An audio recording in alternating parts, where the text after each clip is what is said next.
शाहिद हुसैन उबैद भट्टी साहब एक बार फिर मेरे साथ मौजूद है यूट्यूब चैनल पर। उबैद भट्टी साहब, कुछ दिन पहले आप इस्लामाबाद, मैंने आपको देखा जाकर, जब एक सोशल मीडिया पे ट्रेंड चला और लोग अपने वजीर आजम से, अपने लीडर से इज़हार यकजहती के लिए वहाँ पहुंचे और आप भी कवरेज के लिए वहाँ गए। तो एक तो मुझे वहाँ का माहौल, गो के हम लेट हो चुके हैं, लेकिन उस वहाँ का माहौल क्या था, लोगों का जज्बा क्या था, और जो कुछ टीवी पर नजर आ रहा था क्या वैसा ही था या उससे बढ़कर कुछ था? देखिए शायद भाई, बात यह है कि टीवी पे क्या चल रहा था मैंने नहीं देखा, सीधी बात है, मेरे पास ना टाइम था इतना, मतलब वहां पे मसरूफ थे हम के अपने तौर पे चीज़ों को देखना और करना। और दूसरी बात यह है कि मैं सिर्फ कवरेज के लिए नहीं गया था, मुझे ये तस्लीम करने में बिल्कुल कोई आर नहीं है कि मैं अपने वजीर आजम के साथ यकजहती के लिए भी गया था। मेरे दोनों मकासद थे कि एक तो कवरेज करूँ और दूसरा मैं उसके साथ जाके खड़ा हूँ। क्योंकि आप ये देखें कि जब नवाज शरीफ के खिलाफ इमरान खान ने धरना दिया था, उसका बुनियादी मकसद ये था कि इमरान खान उससे पहले कोई 1000 दफा कह चुके थे कि ये 4 हल्के हैं, इनको खोल दें, पता लग जाएगा क्या कुछ है। जब नहीं खोले गए तो इमरान खान ने धरना दिया और उसके बाद तंग आमद बजंग आमद ये बात कही कि ये शख्स गैर जमहूरी है, इसको इस ऑफिस में रहने का इख्तियार ही नहीं, इसका हक ही नहीं बनता, निकलो अब यहाँ से तुम। ठीक है, एक असूली चीज होती है, ठीक है। लेकिन उसके बावजूद बहुत सारे लोगों ने ये कहा कि इस तरह से किसी भी वजीर आजम को निकालना दुरुस्त नहीं है, चाहे वो शख्स गैर जमहूरी है, जिस तरह का भी है, 2 नंबरी करके आया है, सब अपनी जगह, ठीक है। और ये पूरा मीडिया, ये जितने बड़े बड़े नाम है, मतलब एक नाम क्या, ये सैकड़ों नाम है हमारे यहाँ, ये सारे हमें कहते थे कि जनाब इमरान खान गैर जमहूरी बातें कर रहा है, हम जमहूरियत के साथ खड़े। इसी तरह आज मैं अपने वजीर आजम मौजूदा जो इमरान खान है उनके साथ खड़ा हूँ। ये जितने भी लोग अब सारे उनके खिलाफ हो गए हैं, ये अपना कल भूल चुके हैं, ये सियासी जमातें भूल चुकी हैं जो ये हमें बताती थी कि किसी भी वजीर आजम को टेन्योर पूरा नहीं करने दिया गया, आज यही इमरान खान को निकालना चाहते हैं। और ये सारे जितने सहाफी बैठे हैं, ये रात को रोजाना ये ख्वाब देखकर सोचते हैं कि सुबह इमरान खान चला जाए, इनके कालम पढ़ लें, इनके ट्वीट पढ़ लें, इनके तबसरे सुन लें। इनकी ख्वाहिशात जो हैं वो दिन रात यही है, क्योंकि सबकी रोजी रोटी मरी हुई है। इसलिए मैं वहां पे गया कि मैं जाके देखूं कि जिस तरह लाहौर के अंदर पीडीएम का जलसा था, फिर और बाकी शहरों में जलसे हुए, और जो सिचुएशन बनाई गई थी और जो चीजें हमें पता लगी कि बिरयानी भी दी गई उनको, कीमे वाले नान का कहा गया, किराए दिए गए, बसें भर भर के लाई गई, इनके मुकामी जितने लीडर्स थे वो बस से भर भर के लाते रहे, इसके बावजूद कारकुनान की तादाद उतनी नहीं थी। तो मैं इसलिए गया था कि मैं भी जाके वहां पे देखूं कि इमरान खान की कॉल दिए बगैर लोग इमरान खान से इज़हार यकजहती के लिए पहुंच रहे हैं, तो वहाँ जज्बा कैसा है, वहाँ पे तादाद कैसी है, लोग क्या पैगाम लेके आ रहे हैं। तो मैंने उस पर वीडियोस बनाई हैं, मेरे चैनल पे मौजूद हैं, सारे देख सकते हैं। मैंने सबसे पहला जो लोगों से सवाल किया वो यही था कि भाई हो सकता है कि इन लोगों को भी किसी ने कहा हो कि भाई आ जाओ हम किराया देंगे, बसें भर के ले गया हो, ज़ाहिर है गवर्नमेंट है इनकी, और उसके बाद किसी को कहा हो कि चलो तुम्हें खाना देंगे, वहां पे बिरयानी देंगे। मेरा सवाल ही लोगों से ये था सबसे पहला कि आप यहाँ क्यों आए। तो लोगों ने कई दफा तो मुझे शर्मिंदा किया इस बात पे, आपको नहीं पता क्यों आए। फिर मैंने उनसे पूछा कि जनाब आपको किसी ने को बिरयानी का लालच दिया हो, को कीमे वाले नान का लालच दिया हो, को किराए का लालच दिया हो। तो लोगों ने बड़े अजीबो गरीब जबरदस्त जवाब दिए कि जैसे उन्हें लगा कि मेरा ये सवाल करना ही बड़ा अजीब है। मुझे कईयों ने ये कहा कि जनाब हम पटवारी नहीं हैं, हम जाले नहीं हैं, हम अपनी जेब से पैसे खर्च के हैं। यहाँ तक कि वहां ऐसे लोग मौजूद थे जो दुबई कुवैत से 1-2 दिन के लिए सिर्फ इसलिए आए थे कि इमरान खान को जरूरत पड़ गई है, हमने उसके साथ खड़े होना है। सिचुएशन ऐसी बन गई थी ना। तो जहां जिस शख्स के लिए लोगों का जज्बा ऐसा हो, बगैर कॉल दिए हजारों लोग इकट्ठे हो गए पार्लियामेंट के बाहर और डी चौक के अंदर, तो आप ये सोचें कि अगर इस शख्स को इन लोगों ने साजिश करके अगर वजीर आजम हाउस से निकलवा दिया किसी भी तरह करके, सेनेट के अंदर गेम की है कि बंदे खरीद के या और कोई भी गैर आईनी तरीका इस्तेमाल करके, तो आप ये देखें कि इमरान खान का जो वोटर और सपोर्टर, जो कि अभी यंगस्टर है, खास तौर पे जो पहले वाले हैं जिन्होंने 2018 में वोट दिया था, 2.25 करोड़ के करीब, वो अपनी जगह इन 2.5 सालों में बहुत सारे लोगों के शिनाख्ती कार्ड बन चुके हैं। और जो टीन एज बच्चे हैं उनको इन लिफाफा सहाफियों की बातों से कोई गर्ज नहीं है, उन्हें नून लीग की बातों से कोई गर्ज नहीं है कि ये क्या झूठ बोल रहे हैं, क्या प्रेपोगंडा कर रहे हैं, क्या बातें कर रहे हैं। बच्चा बच्चा जानता है कि इस मुल्क पे कर्जा चढ़ाने का असल जिम्मेदार कौन है, इस मुल्क की तबाही बर्बादी का जिम्मेदार कौन है, मुल्क की मईशत की तबाही किसने की है, मुल्क ब्लैक लिस्ट में और ग्रे लिस्ट में किसकी वजह से गया, लोगों को सब पता है। तो उसके बाद ये लोग जितने सड़कों पे निकलेंगे, ये बेसिकली एक ट्रेलर था इन सब लोगों के लिए कि जनाब इमरान खान लवारस नहीं है, उसके पीछे बड़ी अवाम है खड़ी होने वाली। कि आपकी जमातें, आप कहते हैं हम 50 साल जमहूरी पार्टियां हैं, 50-50 साल आपने इसमें मुल्क में जमहूरियत की है, सिस्टम पे इन्वेस्ट किया है, आपके साथ सिस्टम खड़ा होता है, जैसे ये इलेक्शन कमीशन जो कुछ कर रहे हैं उबैद यही भाई, इन्वेस्टमेंट है ना इलेक्शन हमारे कमीशन पे सामने। आप, इलेक्शन जी कमीशन जी। पे आते हैं। एक और सवाल, आप चूंकि वहां मौजूद थे, एक एहसन इकबाल को मैं देख रहा हूँ, वो कह रहे हैं कि मैं इस सिस्टम के लिए, जमहूरियत के लिए गोली भी खाई, जूती भी खाई। तो ये एहसन इकबाल को जूती पड़ने की असल वजह क्या थी? क्यों ऐसा माहौल बना कि एक चल रहा था जहाँ पे सेनेट, वजीर आजम का असेंबली में इजलास चल रहा है, कारकुनान वहां पहुंचे हुए, तो जूती पड़ने की वजह क्या थी? और जो एहसन इकबाल को गोली लगी थी, उसकी असल वजह क्या थी? क्या वो पीटीआई के कारकुनान ने गोली मारी थी? नहीं, ऐसा नहीं है कि एहसन इकबाल को पीटीआई के कारकुनान ने गोली मारी हो, ये कोई गुजाती इशू था या कोई टेररिज्म से रिलेटेड इस तरह की खबरें सामने आई थी, नहीं, वो वो तो वो इनका चीज आई थी वतीरा है। कि इन्होंने जो एक रिसालत से मुताल्लिक कानून था, उसमें शायद हाँ वो भी तरमीम है ना, करने की। तो मैं वही कह रहा हूँ ना कि बेसिकली उस क्राइम को तो आप टेररिज्म में कंसीडर करेंगे ना। तो आपको पता है कि इस तरह के मुतशद्दिद लोग कौन से हैं पाकिस्तान में जो इस इशू को लेकर जुड़े हुए हैं, ठीक है। इस तरह के और भी वाकयात हो चुके हैं। तो ये तहरीक इंसाफ का कोई कारकुन नहीं था, ठीक है। और ये जूता पड़ने की जो बात है, मैं उस वक्त वहां पे मौजूद नहीं था, मैं डी चौक में कवरेज कर रहा था। ये उससे पीछे पार्लियामेंट लॉजिस वाली साइड पे ये लोग प्रेस कॉन्फ्रेंस करने आए थे। पहली बात तो असूली तौर पर ये कि इन लोगों को इस बात का इदराक था कि तहरीक इंसाफ का कारकुन यहाँ पे आया हुआ है। आप असम्बली इजलास के अंदर नहीं गए, आपको क्या तुक बनती है कि आप बाहर निकल के वहां पे आके प्रेस कॉन्फ्रेंस करें वहां पे इस तरह से कि वहां पे तहरीक इंसाफ का कारकुन फिर रहा है। ये तो वो बात तो है कि ये भेड़ों के ये छत्ते में ये हाथ देने वाली बात है ना। तो ये क्या लौंडे लपाड़े थे या वाकई कारकुन थे? नहीं देखें, बात ये है कि कारकुनान ही थे। कारकुनान ने ये किया कि जब आके ये प्रेस कॉन्फ्रेंस कर रहे हैं, उसकी वीडियोस मौजूद है ना, आप वीडियोस चेक कर लें कि ये लोग प्रेस कॉन्फ्रेंस कर रहे हैं, लोग नारे लगा रहे हैं, चोर चोर चोर और इस तरह के नारे लगा रहे हैं, ठीक है। इसी असना के अंदर मामलात बिगड़े।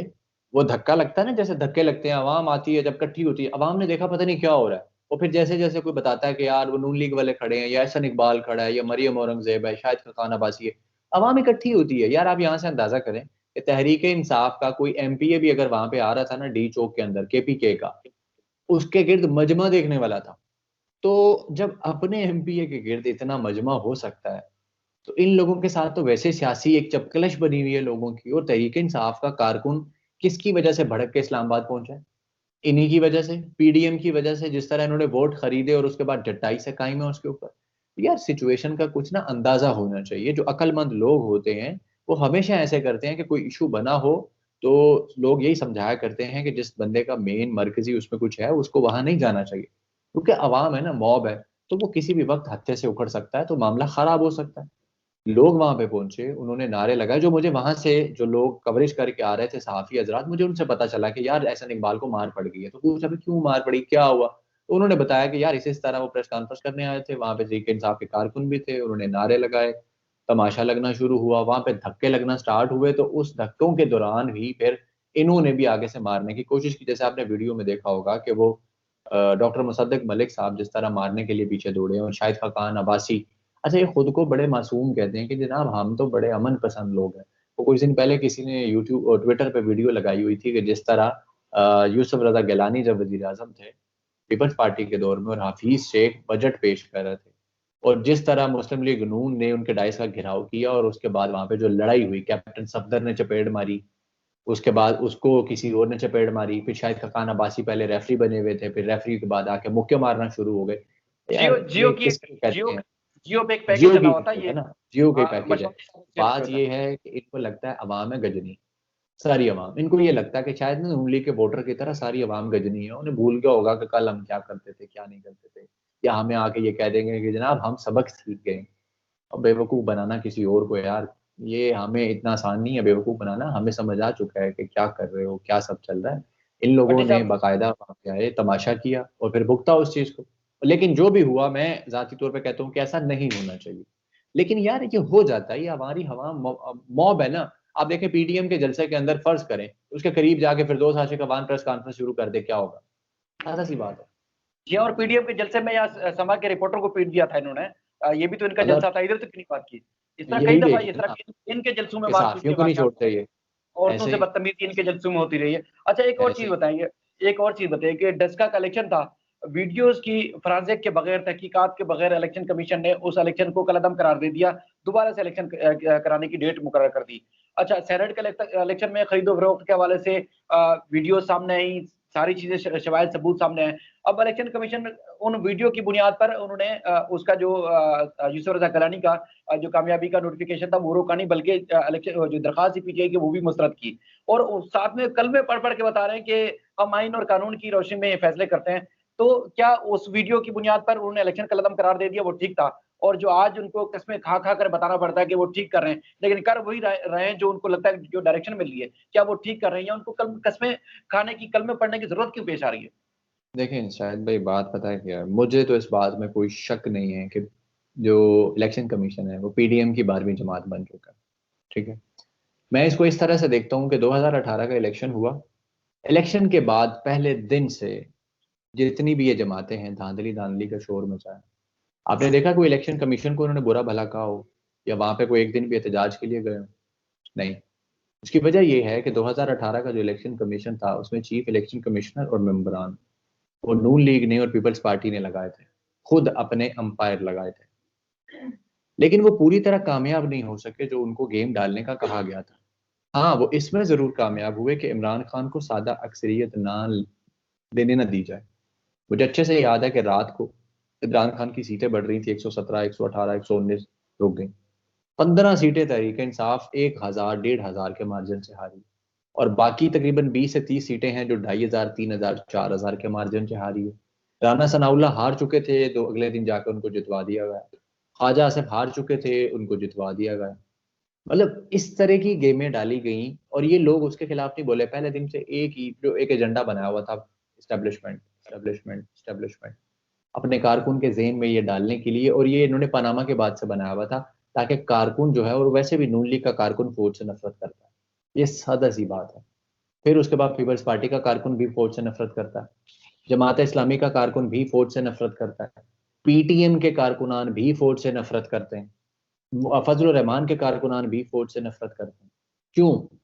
अपने सियासतदानों की वजह से, इन लोगों ने जो नैरेटिव सिखाया है उसकी वजह से।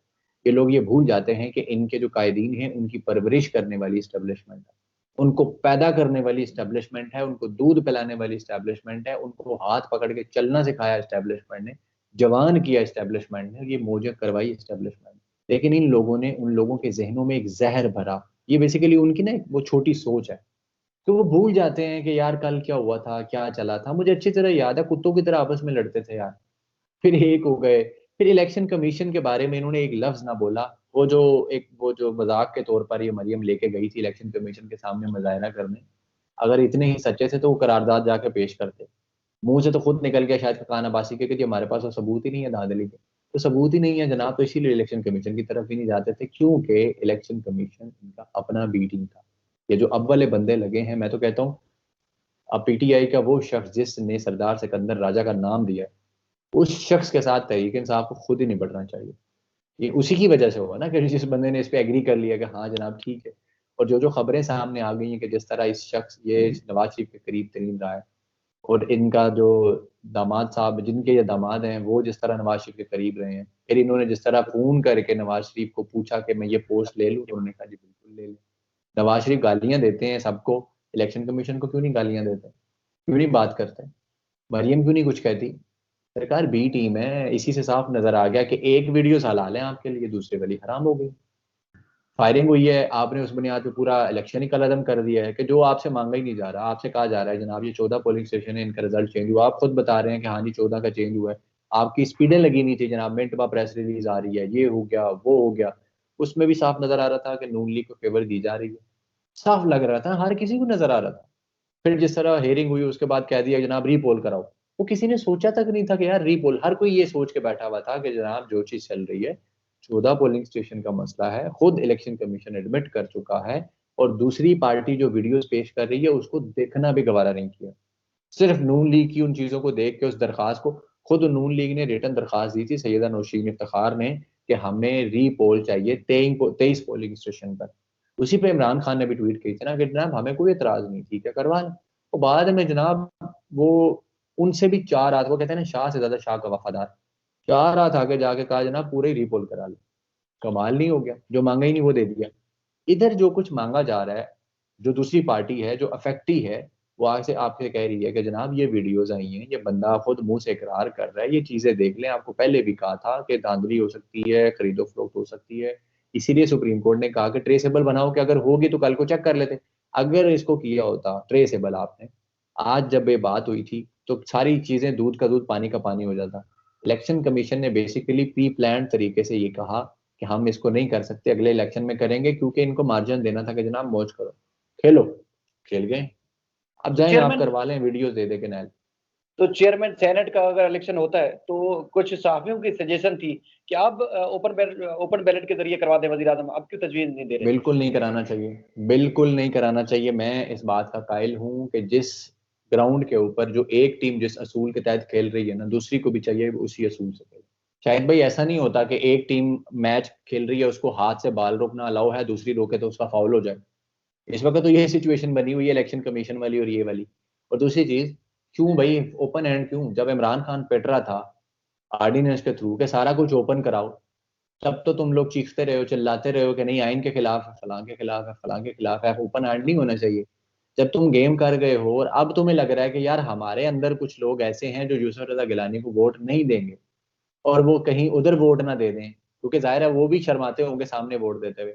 अब कह रहे हैं जी ओपन हैंड करो, ओपन हैंड क्यों जी? जाओ फिर तुम लोग सुप्रीम कोर्ट चले जाओ, इमरान खान की तरह जाओ ना, फिर सुप्रीम कोर्ट जाके कहो कि जनाब ओपन हैंड करा लो, इलेक्शन कमीशन के पास चले जाओ। फिर देखते हैं इलेक्शन कमीशन इनको क्या कहता है कि जनाब आइन क्या कह रहा है इस पे, या हम ओपन कराएंगे या वो। क्योंकि जिस तरह वो सीक्रेट थे, इसी तरह चेयरमैन सेनेट का भी सीक्रेट है। अगर बात आइन की करनी है तो फिर वो कहते हैं ना, चेरी पिक नहीं करना आपने, कि जहां पे मुझे फायदा हो रहा था वहां पे तो मैंने कहा सीक्रेट है, अब जहां पे मुझे लग रहा है मेरा नुकसान हो जाएगा मैं कहूँ वहां जी शो शो एंड कराओ।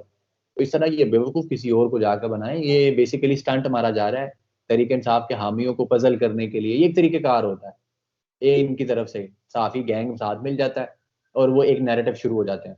इनको बाकायदा व्हाट्सएप पे लाइंस मिलती हैं कि जनाब आपने इस चीज को खिंच के रखना है, शुरू हो जाओ, ताकि हमारी तरफ बात ही ना आ सके। आप देखें ना यूसुफ रजा गिलानी के मामले से नजरें हटाने के लिए सहाफियों ने क्या क्या गेम नहीं खेली। हामिद मीर चेक कर रहे हैं उस दिन क्या क्या ट्वीट्स करता रहा, कभी इधर कभी इधर, कभी इधर कश्मीर, कभी ये कभी वो। बड़ा तरीका होता है, ये समझते आजकल हैं कि तो हम उनको काके हैं, हमें नहीं पता। आजकल तो सांप और मगरमच्छ भी उनको बड़े याद आ रहे हैं, बड़ा बड़ी बीनी से वो देखते हैं बड़े नजर कि आएंगे टाइम। वो, बिल्कुल बिल्कुल उनको बड़े नजर पता आएंगे नहीं इतना सांप टाइम और उनके पास मगरमच्छ। कहाँ होता है, ये सारी चीजें बैठ के वो देखते हैं, उसके बाद पता नहीं फिर सहाफत कैसे करते हैं, घर को कैसे मैनेज करते हैं, पता नहीं मामला को कैसे मैनेज करते हैं। अब आप उबैद पता भाई नहीं जी, आपने अल्लाह ही जाने क्या कुछ। अपना कीमती वक्त दिया, उबैद भाई आपका बहुत बहुत शुक्रिया। इंशाल्लाह फिर किसी और मौजूद की बात वेलकम जी, करते रहेंगे। अल्लाह जरूर करे इंशाल्लाह। मुल्क को सलामती हो, अल्लाह ताला करे इसी तरह चमकता दमकता आमीन। रहे हमारा। आमीन। बहुत शुक्रिया।